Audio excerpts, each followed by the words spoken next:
नमस्कार दोस्तों, स्वागत करता हूं आपके अपने YouTube channel yes study by Bhanu sir पर।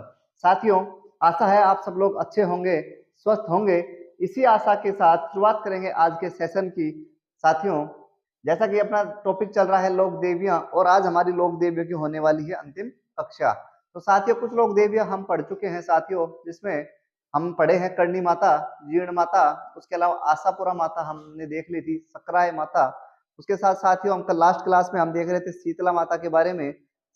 तो साथियों, कुछ लोक देवियां हम पढ़ चुके हैं और आज हम पढ़ने वाले हैं कुछ और लोक देवियां, जिनमें शुरुआत करेंगे साथियों आई माता। आई माता से हम शुरुआत करने वाले हैं। सबसे पहले ध्यान रखें, आई माता का जो मंदिर है साथियों, आई माता का मंदिर, आई माता का मंदिर साथियों जोधपुर में एक जगह पड़ती है बिलाड़ा। बिलाड़ा साथियों पड़ेगी जोधपुर के अंदर। ध्यान रखें, आई माता का मंदिर की बात करें साथियों, तो आई माता का जो मंदिर है साथियों वो जोधपुर के अंदर स्थित है। उसके बाद ध्यान रखें कि जो सिरबी जाति है, सिरबी जाति, सिरबी जाति के लोग, सिरबी जाति के लोग, सिरबी जाति की कुल देवी है, सिरबी जाति के लोगों की कुल देवी। तो ध्यान रखें कि पूछ सकता है कि सिरबी जाति की कुल देवी कौन सी है, तो साथियों हम आंसर लगा देंगे आई माता। साथियों, जैसा कि हमने सुना पढ़ा था मेवाड़, जब हम पढ़ रहे थे, सॉरी मारवाड़, तो मालदेव के बारे में अपन ने पढ़ा था कि मालदेव ने सिरबी जाति से बिलाड़ा छीन लिया है। तो ध्यान रखें कि बिलाड़ा के आसपास सिरबी जाति के लोग निवास करते थे। तो साथियों, आई माता का मंदिर बिलाड़ा जोधपुर में। उसके बाद बात करें साथियों, हम जब लोक देवता पढ़ रहे थे तो हमने देखा था कि आई माता, एक लोक देवता थे रामदेव जी। तो रामदेव जी की शिष्या थी कौन? आई माता। या रामदेव जी की चेली थी साथियों। और हम देख रहे थे कि रामदेव जी ने क्या किया, रामदेव जी ने छुआछूत मिटाने का प्रयास किया। उसके साथ ही क्या किया, हिंदू मुस्लिम एकता के लिए प्रयास किया। तो यही काम इन्होंने किया। क्या किया साथियों? छुआछूत, छुआछूत मिटाने का काम किया। छुआछूत मिटाने का काम किया, साथ ही हिंदू मुस्लिम, साथ ही साथियों हिंदू मुस्लिम एकता पर भी जोर दिया। ध्यान रखें, रामदेव जी की शिष्या थी और रामदेव जी ने क्या किया था, छुआछूत को मिटाने को कम किया था, हिंदू मुस्लिम एकता को बढ़ाने का प्रयास किया था। यही काम किया किसने? आई माता ने। तो दोस्तों थोड़ी सी कहानी सुनिए, आई माता का जन्म कैसे हुआ। आई जो माता थी, इनके पिता का नाम था बीका। गुजरात के राजा थे बीका। गुजरात में एक जगह पड़ती है अंबापुर। अंबापुर के थे कौन? बीका। बीका की शादी हो जाती है, लेकिन लगभग 10 से 12 वर्ष की शादी का टाइम हो जाता है, समय हो जाता है, लेकिन उनके संतान उत्पन्न नहीं होती। बीका बड़े चिंतित रहते हैं और वो चिंतित थे, और जगदम्बा की बहुत ज्यादा पूजा करते थे, जोग माया को पूजते थे, बहुत ज्यादा मानते थे। तो उनकी जो पूजा थी उससे खुश होकर एक दिन जोग माया उनके सपने में आती है और बोलती है तुम्हारी जो क्या नाम है पूजा पाठ करते हो, तुम्हारा प्रेम हमारे लिए पूर्ण हुआ, वरदान मांगो, तुम्हें क्या वरदान चाहिए। तो कहा जाता है कि बीका मांगते हैं संतान प्राप्ति का वरदान। और साथियों, उस टाइम बीका के घर पे पैदा होती है एक कन्या। कन्या पैदा हुई। अब क्या हुआ कि अब कन्या को बड़ी लंबे टाइम के बाद हुई थी, बड़े राजी खुशी पाला जा रहा था। एक दिन उसके नामकरण के लिए ज्योतिषी को बीका अपने घर बुलाते हैं, और ज्योतिषी कहता है कि ये तो साक्षात जगदम्बा का रूप है। आई माता को जगदम्बा का रूप बताता है, जोग माया बताता है साथियों। उसके बाद बात करें, अब ये चमत्कार दिखाना शुरू किया इनकी बीका की बेटी ने।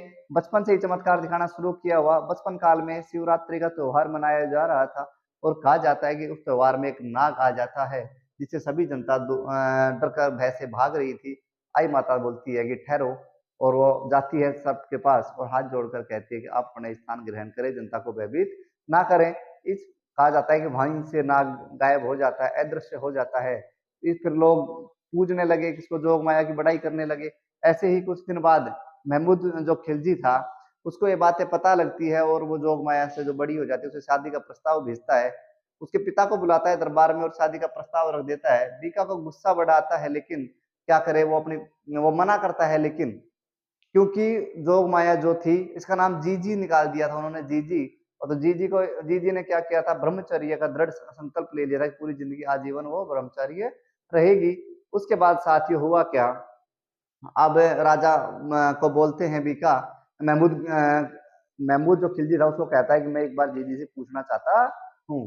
अब आकर ये बात जीजी को सारी बातें पता थी, चाहे उसके पति पत्नी बताएं या नहीं बताएं, बीका या उसकी पत्नी नहीं बता रहे थे, लेकिन उसको पता थी। उसने कहा कि पिताजी आप घबराइए मत, आप राजा को हाँ कर दीजिए, इस दिन का तो मुझे इंतजार था। क्योंकि महमूद खिलजी परेशान कर रखी थी जनता को, महमूद खिलजी ने अत्याचार करता था जनता पर। और शादी की अब ये बात पहुंच जाती है महमूद खिलजी, और उसकी एक शर्त रहती है कि वो क्या नाम है, शर्त क्या थी खिलजियों की, जी की शर्त थी कि वो जो भी शादी होगी वो राजपूत या हिंदू धर्म के अनुसार होगी। तो ये बात महमूद खिलजी मान लेता है और बारात लेकर आ जाता है। कहा, अंबापुर। अंबापुर आता है तो कहती है जी कि मेरी एक कुटिया बना दीजिए खेतों में, और मैं वहीं पे शादी होगी। कहते हैं जगदम्बा के आशीर्वाद, जो बारात आती है आकर देख वो जी जो होती है वो बड़ी व्यवस्था करती है अच्छी खाने पीने की, बढ़िया 56 भोग होते हैं, उसके अलावा बढ़िया जेवरात देते हैं बारात को। लेकिन अब ये बात पसंद समझ नहीं आई महमूद खिलजी को, और वो चुपके से साधु के भेष में जाता है उस कुटिया के पास और उसमें झांक कर देखता है। ये बात जीजी भी उसको देख लेती है और जी समझ जाती है कि राजा है, तो जीजी अपना रूप धारण करके जगदम्बा का और त्रिशूल से महमूद खिलजी को पटक देती है। और फिर वो महमूद खिलजी अपनी जीवन के लिए माफी मांगता है कि जीवन मेरा बचाओ, मुझे माफ करो। तो कहते हैं जनता पर अत्याचार नहीं करेगा, जजिया करतू नहीं लेगा। ये सब कर समाप्त करवा देती है महमूद खिलजी से। कहा जाता है कि उसके बाद महमूद खिलजी उस सारे कर समाप्त कर देता है साथियों।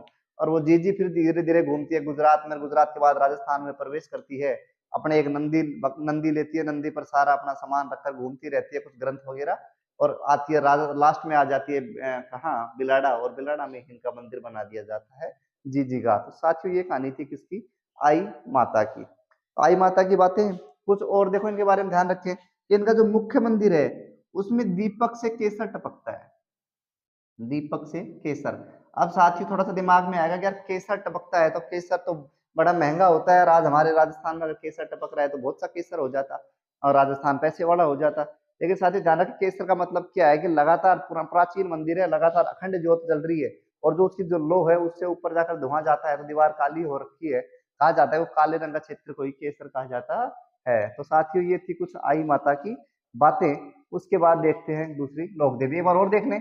आई माता कहानी बताई, पिता का नाम बीका था, अंबापुर गुजरात के राजा थे। अंबापुर के में जन्म हुआ था आई माता का, बिलाड़ा में इनका, जोधपुर में मंदिर है। सिरभी जाति के लोगों की कुल देवी है, रामदेव जी की शिष्या है साथियों। छुआछूत मिटाने का काम भी किया, हिंदू मुस्लिम एकता को एक करने का कोशिश करी, और दिन के दीपक से साथियों केसर टपकता है। तो ये बातें थी साथियों आई माता के बारे में। अब कुछ लोग देवी हैं जिनको एक एक लाइन की हैं, देख लें फटाफट। सबसे पहले देखें छींक माता। छींक माता, छींक माता का मंदिर साथियों स्थित है जयपुर के अंदर। कहाँ स्थित है, जयपुर में। माघ शुक्ल सप्तमी, माघ शुक्ल सप्तमी के दिन इनका मेला लगता है साथियों जयपुर के अंदर। छींक से थोड़ा ध्यान रखें, एक और माता है जिनको, जो माता है छींच माता।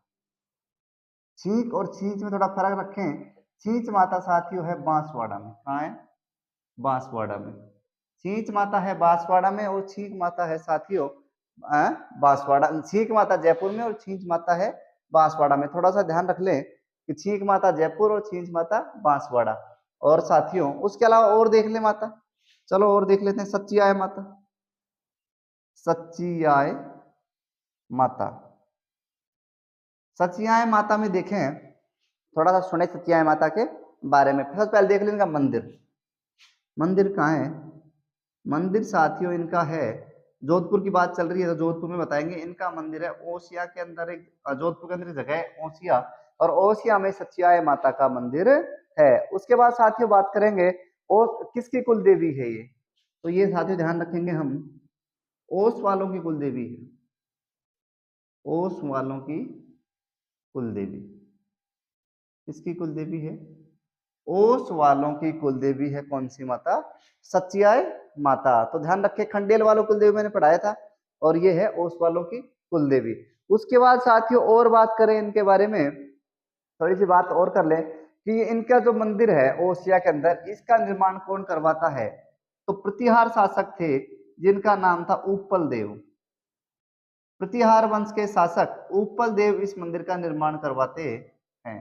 पूछ सकता है कि ओसिया मंदिर का निर्माण किसने करवाया? तो प्रतिहार वंश का एक शासक था उपल देव नाम करके, वो ओसिया में जो मंदिर स्थित है सचियाई माता का, उसका निर्माण करवाता है। और देख ले, चलो सचियाई माता, छींच माता, छींक माता हो गई है। उसके अलावा देखें साथी, और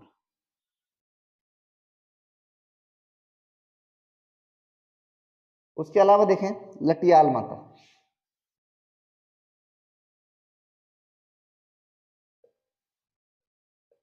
लटियाल माता, लटियाल माता के बारे में साथियों तो सुने। सबसे पहले तो ध्यान रखें, जो हमारे शिक्षा मंत्री हैं बी डी कल्ला, वो ब्राह्मण है, तो कल्ला ब्राह्मणों की कुल देवी है ये। कल्ला ब्राह्मणों की कुल देवी, कल्ला ब्राह्मणों की कुल देवी कौन सी है? लटियाल माता। और उसके अलावा ध्यान रखें इनका दूसरा जो नाम है वो है खेजड़ी देवी। खेजड़ी, साथियों का दूसरा नाम है खेजड़ी देवी राय भवानी। खेजड़ी देवी राय भवानी साथियों, इनको दूसरे नाम से भी जानते हैं। लटियाल माता को जो खेजड़ी देवी राय भवानी के नाम से भी जाना जाता है। उसके अलावा साथियों बात करें कुछ और लोग देवियां, जैसे स्वांगिया माता है जिनका मंदिर जैसलमेर के अंदर स्थित है। एक और देख ले, तनोट माता। तनोट माता, तनोट माता जैसलमेर के अंदर स्थित है। ध्यान रखें, तनोट माता को सैनिकों की कुल देवी कहा जाता है। तो देश के सच्चे सिपाही हैं, सैनिकों की कुल देवी जैसलमेर के अंदर स्थित है साथियों। तो ध्यान रखें, वो भी सैनिक तनोट माता की कभी झूठी कसम नहीं खाता है। स्वांग्य माता की साथियों बात करें तो स्वांग्य माता का जैसलमेर के अंदर स्थित है। तो भाटी वंश है, राजपूतों में जो भाटी वंश है उसकी कुल देवी कौन सी है? स्वांग्य माता। देख ले, स्वांगिया माता जैसलमेर के अंदर ही स्थित है। स्वांगिया माता भी बाटी वंश के राजपूतों की कुल देवी है। ध्यान रखें, कुल देवी किसकी है? बाटी वंश के राजपूतों की। उसके अलावा साथियों देखो, एक बार थोड़ा थोड़ा सा बता देता हूँ आप लोगों को। छींक माता जयपुर, छींच माता बांसवाड़ा। उसके अलावा साथियों देखिए, हिचकी माता है कहाँ? अजमेर के अंदर पड़ती है साथियों। अंबिका माता, देखो देखो अंबिका माता पूछ लेगा ना, अंबिका माता तो हम बताएंगे साथियों उदयपुर के अंदर। ध्यान रखें, अंबिका माता कहाँ है? उदयपुर के अंदर। और अंबिकाश्वर वो बात करें तो वो कछवा वंश के जो कुल देवता है वो जयपुर के अंदर स्थित है। तो साथ ही ध्यान रखें, अंबिका माता पूछेगा तो जोधपुर सॉरी उदयपुर के अंदर स्थित है। उसके बाद साथियों बात करें कि एक अलवर की एक लोक देवी है जिलाड़ी माता। जिलाड़ी माता कहाँ है? अलवर के अंदर बहरोड जो तहसील है उसके अंदर स्थित है। तो साथियों ये थी कुछ लोक देवियां। तो हमारे लोक देवियों का टॉपिक आज खत्म हुआ, कल कुछ नया टॉपिक शुरुआत करेंगे साथियों। तो अगर आज का सेशन आपको अच्छा लगा है तो वीडियो को लाइक कर ले, शेयर करें, कमेंट करें, दोस्तों के साथ भी शेयर करें, चैनल को सब्सक्राइब करवाएं साथियों। आज के लिए इतना ही। Thank you.